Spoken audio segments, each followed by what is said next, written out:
இந்தியாவுக்கே வழிகாட்டியாக திராவிட மாடல் ஆட்சி செயல்பட்டு வருகிறது என்று நாடாளுமன்ற உறுப்பினர் வைகோ புகழாரம் சூட்டியுள்ளார். வெள்ளுடை வேந்தர்பட்டி தியாகராயர் அவர்களின் நூற்றாண்டு நினைவு நாளை முன்னிட்டு மறுமலர்ச்சி திராவிட முன்னேற்றக் கழக பொதுச் செயலாளரும் நாடாளுமன்ற உறுப்பினருமான வைகோ சென்னை ரிப்பன் மாளிகையில் அமைந்துள்ள பி.டி. தியாகராயர் அவர்களின் திருவுருவச் சிலை முன்பு அமைக்கப்பட்டுள்ள புகைப்படத்திற்கு மாலை அணிவித்து புகழ் வணக்கம் செலுத்தினார்.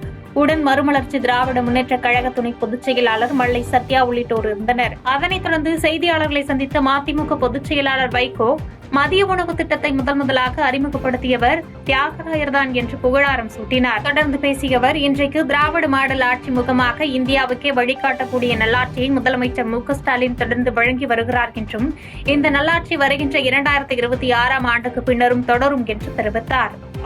பெரும் விருட்சங்களாக திராவிட இயக்கம் பரிணமித்து திராவிட முன்னேற்றக் கழகம் இன்றைக்கு திராவிட மாடல் ஆட்சியை இந்தியாவுக்கே வழிகாட்டக்கூடிய ஒரு நல்லாட்சியை, பிற மாநிலங்கள் பின்பற்றத்தக்க ஒரு மகத்தான ஆட்சியை அருவீர் சகோதரர் மாண்புமிகு முதலமைச்சர் தளபதி மு.க.ஸ்டாலின் அவர்கள் அந்த பாதையிலேயே திராவிட இயக்கத்தை இந்தியாவிலேயே வலிமை வாய்ந்த இயக்கமாக, திமுக கழகத்தை வழிகாட்டும் இயக்கமாக புதிய திட்டங்களை அறிவித்து மக்கள் மனதை கவர்ந்து அவர் இயக்கி வருகிறார். அந்த நல்லாட்சி வாழ்க.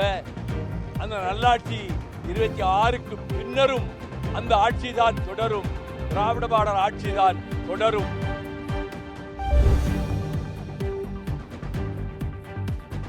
சேலம் கோவில் நிகழ்ச்சியில் வெடி விபத்தில் உயிரிழந்தவர்களுக்கு நிவாரணத் தொகை 10 லட்சமாக உயர்த்தி வழங்க வேண்டும் என பாமக சட்டமன்ற உறுப்பினர் சதாசிவம் கோரிக்கை விடுத்துள்ளார். சென்னை தலைமைச் செயலகத்தில் செய்தியாளர்களுக்கு பேட்டியளித்த பாமக சட்டமன்ற உறுப்பினர் சதாசிவம், சேலம் மாவட்டம் ஓமலூர் பகுதியில் கோவில் திருவிழாவில் எதிர்பாராத விதமாக நாட்டு வெடி வெடித்ததில் உயிரிழந்த 4 பேரின் குடும்பங்களுக்கு தலா தமிழக அரசு 3 லட்சம் ரூபாய் நிவாரணத் தொகை வழங்கப்பட்டுள்ள நிலையில் அவர்கள் குடும்ப சூழ்நிலையை கருத்தில் கொண்டு 10 லட்சம் ரூபாயாக நிவாரணத் தொகையை உயர்த்தி வழங்க வேண்டும் என்று கோரிக்கை வைத்தார்.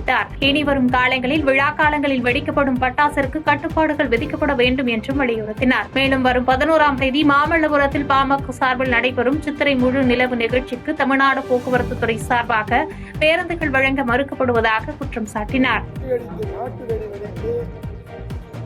4 பேர் உடல் சிதறி உயிரிழந்திருக்கிறார்கள். 2 பேர் மருத்துவமனையில் சிகிச்சை பெற்று வருகிறார்கள். இதுக்கு தமிழ்நாடு அரசு 3 லட்சம் ரூபாய் நிவாரணம் வழங்கியிருக்காங்க.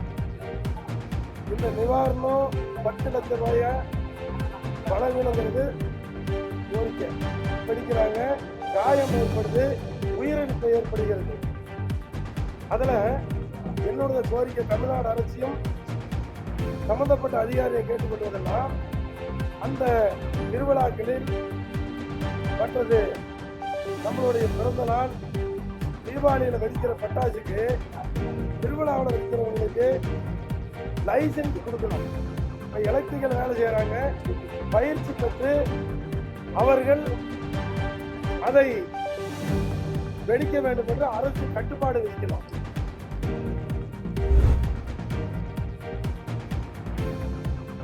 திமுக ஆய்வுக் கூட்டத்திற்கு பின்பு மதுவுடன் கூடிய அசைவ விருந்து நடைபெற்றது தொடர்பான புகைப்படங்கள் வெளியாகி சமூக வலைதளங்களில் வைரலாகி வருகிறது. கள்ளக்குறிச்சி தெற்கு மாவட்ட திமுக சார்பில் நடைபெற்ற ஆய்வுக் கூட்டத்தில் சட்டமன்ற உறுப்பினர் வசந்தம் கார்த்திகேயன், திமுக ரிஷிவந்தியம் சட்டமன்ற தொகுதி பொறுப்பாளர் பெருநெற்கிள்ளி ஆகியோர் கலந்து கொண்டு இளைஞர் அணி நிர்வாகிகளுக்கு தேர்தல் குறித்தும் வாக்குச்சாவடியில் செய்ய வேண்டிய பணிகள் குறித்தும் ஆய்வுக் கூட்டம் நடத்தினர். கூட்டம் முடிந்து சட்டமன்ற உறுப்பினரும் தொகுதி பொறுப்பாளரும் சென்ற பிறகு 3 ஒன்றிய செயலாளர்கள் மூலமாக வந்திருந்த வாக்குச்சாவடி இளைஞர் அணி அமைப்பாளர்கள் மற்றும் துணை அமைப்பாளர்கள் என 300க்கும் மேற்பட்டோருக்கு மதுவுடன் கூடிய அசைவ விருந்து வைக்கப்பட்டுள்ளது. சாப்பாட்டு மேஜையின் மீது இலையுடன் ஆளுக்கு ஒரு பீர் பாட்டில் வைத்துக் கொண்டிருக்கும் காட்சிகள், புகைப்படங்கள் தற்போது சமூக வலைதளங்களில் வைரலாகி பரபரப்பாக பேசப்பட்டு வருகிறது. மது ஒழிப்பு, பெரியார் கொள்கை, இளைஞர்களுக்கு வேலைவாய்ப்பு என திமுக தலைமை பேசி வரும் நிலையில் திமுக ஒன்றிய செயலாளர்கள் ஒன்றிணைந்து தனியார் திருமண மண்டபத்தில் இளைஞர்களுக்கு மதுவுடன் கூடிய அசைவ விருந்து வைத்த சம்பவம் அனைவரிடமும் தற்போது பேசும் பொருளாய் மாறியுள்ளது.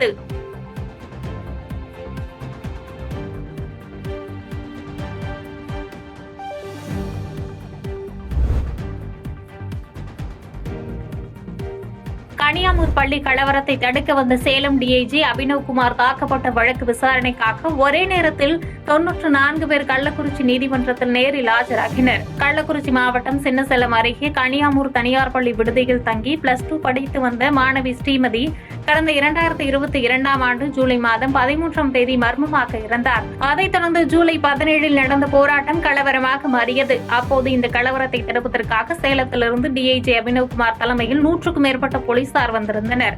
சின்னசேலம் புறவழி பகுதியில் டிஐஜி அபினவ்குமார் தலைமையிலான போலீசாரை கலவரக்காரர்கள் தடுத்து நிறுத்தி டிஐஜி மண்டையை உடைத்து அவர்களுடைய வாகனங்களை சேதப்படுத்தினர். இது தொடர்பாக 12 பிரிவுகளின் கீழ் சிறப்பு புலனாய்வு குழு போலீசார் 119 பேர் மீது வழக்கு பதிவு செய்திருந்தனர்.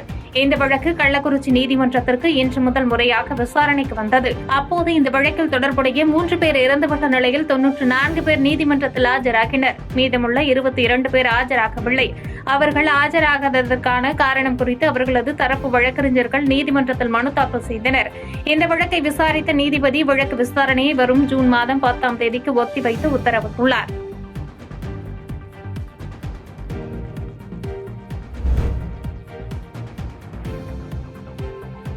காஞ்சிபுரம் மாவட்டத்தில் சட்டவிரோதமாக தங்கியிருந்த பங்களாதேஷ் நாட்டை சேர்ந்த 30க்கும் மேற்பட்டோர் டெல்லி போலீசாரால் கைது செய்யப்பட்டனர். மாங்காடு மற்றும் குன்றத்தூர் பகுதிகளில் பங்களாதேஷ் நாட்டை சேர்ந்தவர்கள் சட்டவிரோதமாக தங்கியிருப்பதாக டெல்லி போலீசாருக்கு வந்த தகவலை அடுத்து சம்பவ பகுதிகளில் டெல்லி போலீசார் கடந்த சில நாட்களாக தீவிர சோதனை மேற்கொண்டதில் உரிய ஆவணங்கள் இன்றி சட்டவிரோதமாக தங்கியிருந்த பங்களாதேஷ் நாட்டை சேர்ந்த 30க்கும் மேற்பட்டோரை கைது செய்தனர்.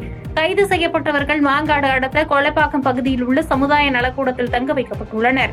மேலும் இவர்கள் இங்கு தங்கியிருந்த நாட்களில் பயங்கரவாத அமைப்புகளுக்கு ஏதேனும் உதவி புரிந்தார்களா அல்லது சதி செயலுக்காக சென்னை வந்தார்களா என பல்வேறு கோணங்களில் டெல்லி போலீசார் அவர்களிடம் தீவிர விசாரணை நடத்தி வருகின்றனர்.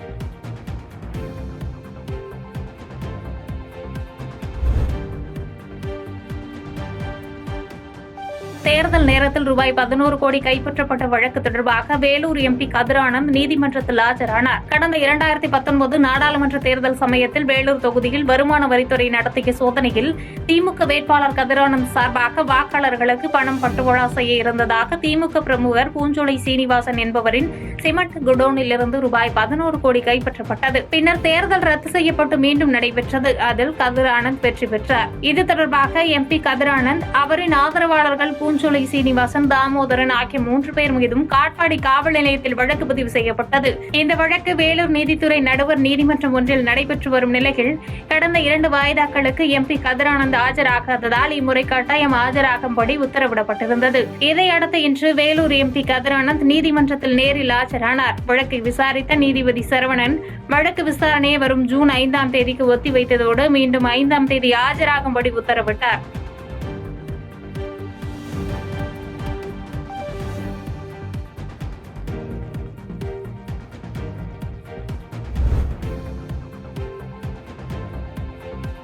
தமிழ்நாட்டில் மத பயங்கரவாதம் எங்கு உள்ளது என்று சட்டப்பேரவையில் பாஜக சட்டமன்ற உறுப்பினர் வானதி சீனிவாசன் கருத்துக்கு முதலமைச்சர் மு.க.ஸ்டாலின் கேள்வி எழுப்பினார். இன்றைய சட்டப்பேரவை நிகழ்வில் உரையாற்றிய பாஜக சட்டமன்ற உறுப்பினர் வானதி சீனிவாசன் தமிழ்நாட்டில் மத பயங்கரவாதம் உள்ளதாக குற்றம் சாட்டினார். இதற்கு பதிலளிக்கும் விதமாக உரையாற்றிய முதலமைச்சர் மு.க.ஸ்டாலின் தமிழ்நாட்டில் மத பயங்கரவாதம் எங்கு உள்ளது என கூறுங்கள் என்று வானதி சீனிவாசனுக்கு கேள்வி எழுப்பினார். மேலும் பொத்தாம் பொதுவாக கூறக்கூடாது என்று காட்டமாக தெரிவித்த முதலமைச்சர் கோவையில் கோயில் அருகில் நடைபெற்ற சம்பவம் தொடர்பாக நடவடிக்கை எடுக்கப்பட்டுள்ளது.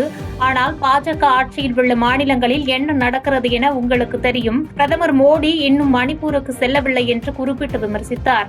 மோசடி நிறுவனங்களிடமிருந்து திமுக ஆட்சியில் ரூபாய் 319 கோடி சொத்து பறிமுதல் செய்யப்பட்டுள்ளதாக முதலமைச்சர் தெரிவித்துள்ளார். பொதுமக்களை ஏமாற்றும் நிதி நிறுவனங்கள் திமுக ஆட்சியில் பெருமளவு கட்டுப்படுத்தப்பட்டுள்ளதாக சட்டப்பேரவையில் முதலமைச்சர் மு.க.ஸ்டாலின் பேசினார். மோசடி நிறுவனங்களிடமிருந்து அதிமுக ஆட்சியில் ரூபாய் 103 கோடி சொத்து பறிமுதல் செய்யப்பட்டதாகவும் நிதி நிறுவனங்களில் பணம் செலுத்தி பொதுமக்கள் ஏமாறாமல் தடுக்க விழிப்புணர்வு ஏற்படுத்தப்பட்டுள்ளதாக கூறினார். மேலும் பொதுமக்களை ஏமாற்றும் நிதி நிறுவனங்கள் திமுக ஆட்சியில் பெருமளவு கட்டுப்படுத்தப்பட்டுள்ளது. மோசடி நிறுவனங்களிடமிருந்து அதிமுக ஆட்சியில் ரூபாய் 103 கோடி சொத்து பறிமுதல் செய்யப்பட்டது. திமுக ஆட்சியில் ரூபாய் 319 கோடி சொத்து பறிமுதல் செய்யப்பட்டுள்ளதாக தெரிவித்தார்.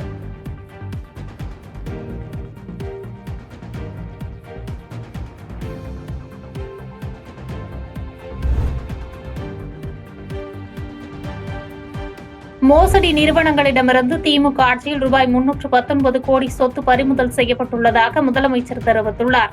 பொதுமக்களை ஏமாற்றும் நிதி நிறுவனங்கள் திமுக ஆட்சியில் பெருமளவு கட்டுப்படுத்தப்பட்டுள்ளதாக சட்டப்பேரவையில் முதலமைச்சர் மு க ஸ்டாலின் பேசினார். மோசடி நிறுவனங்களிடமிருந்து அதிமுக ஆட்சியில் ரூபாய் 103 கோடி சொத்து பறிமுதல் செய்யப்பட்டதாகவும் நிதி நிறுவனங்களில் பணம் செலுத்தி பொதுமக்கள் ஏமாறாமல் தடுக்க விழிப்புணர்வு ஏற்படுத்தப்பட்டுள்ளதாக கூறினார்.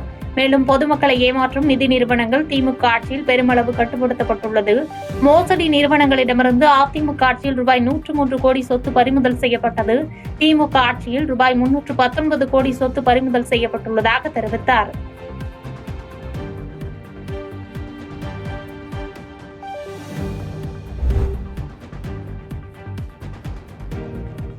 ராமேஸ்வரம் சுற்றுவட்டார கடலோர பகுதிகளில் இறந்த நிலையில் அதிக அளவு கரை ஒதுங்கும் ஜெல்லி மீன்களால் மீன்பிடி தொழில் பாதிக்கப்பட்டுள்ளதாக மீனவர்கள் வேதனை தெரிவித்துள்ளனர். ராமேஸ்வரம் கடலில் தற்போது கரை ஒதுங்கும் ஜெல்லி மீன்கள் மனிதர்களுக்கு உடலில் அலர்ஜியை ஏற்படுத்தும் வகையைச் சேர்ந்தது. சேராங்கோட்டை முதல் கோதண்டராமர் கோயில் எதிரே கடற்கரை வரை 5 கிலோமீட்டர் தூரத்திற்கு நூற்றுக்கணக்கான ஜெல்லி மீன்கள் கரை ஒதுங்கி கிடக்கின்றன. இதில் பல ஜெல்லி மீன்கள் கடல் அலையில் சிக்கி சிதைந்து மீண்டும் கடலுக்குள் இழுத்து செல்லப்படுகிறது. இது கரைவலை மீன்பிடிப்பில் ஈடுபடும் மீனவர்கள் வலையில் இந்த ஜெல்லி மீன்கள் அதிகமாக சிக்குகின்றன. இதனால் அப்பகுதி மீனவர்களுக்கு இடையூறு ஏற்பட்டுள்ளது. மேலும் மீனவர்கள் பலருக்கும் சொறி மீன் கடித்து அலர்ஜி ஏற்பட்டுள்ளதால் மீனவர்கள் பீதியடைந்துள்ளனர். மீன் ஆராய்ச்சியாளர்கள் இதுகுறித்து ஆய்வு செய்ய வேண்டும் எனவும் ஜெல்லி மீன் கடிக்கும் மீனவர்களுக்கு மருத்துவ உதவி வழங்க வேண்டும் என மீனவர்கள் கோரிக்கை வைத்துள்ளனர்.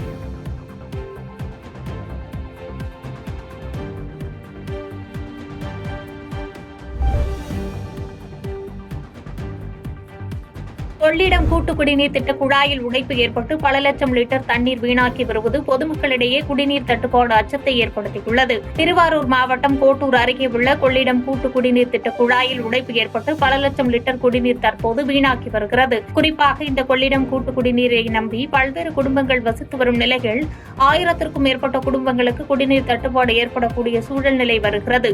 குறிப்பாக இந்த கொள்ளிடம் கூட்டு குடிநீர் திட்ட குழாயில் உடைப்பு ஏற்பட்டுள்ளதால் தற்போது இந்த பகுதிகளுக்கு கடந்த 2 நாட்களாக குடிநீர் என்பது இல்லாமல் இருந்து வருவதாக வேதனை தெரிவித்துள்ள பகுதிவாசிகள், துறை சார்ந்த அதிகாரிகள் உடனடியாக கொள்ளிடம் கூட்டு குடிநீர் திட்ட குழாயில் ஏற்பட்டுள்ள உடைப்பை சரி செய்து தர வேண்டும் என்று கோரிக்கை வைத்துள்ளனர்.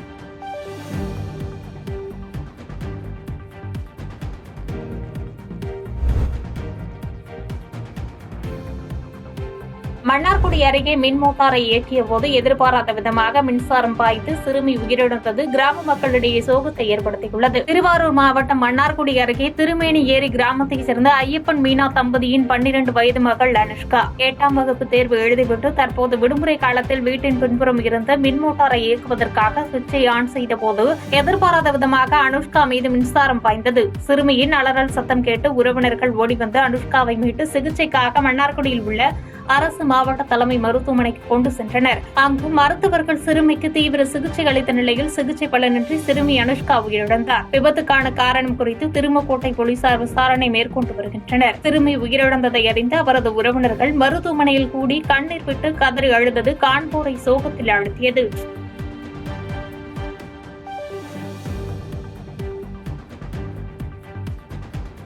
செய்திகளை உடனுக்குடன் தெரிந்து கொள்ள கீழ்கண்ட கேபிள் மற்றும் டிடிஎச் நெட்வொர்க்குகளில் எம்நாடு செய்தி தொலைக்காட்சியை காணுங்கள். பாதகம் செய்பவரை கண்டால் நாம் பயம் கொள்ளலாகாது பாப்பா. மோதி மிதித்துவிடு பாப்பா, அவர் முகத்தில் உமிழ்ந்துவிடு பாப்பா. அண்மை செய்திகளை உடனுக்குடன் தெரிந்து கொள்ள இணைந்திருங்கள் எம்நாடு தொலைக்காட்சியுடன்.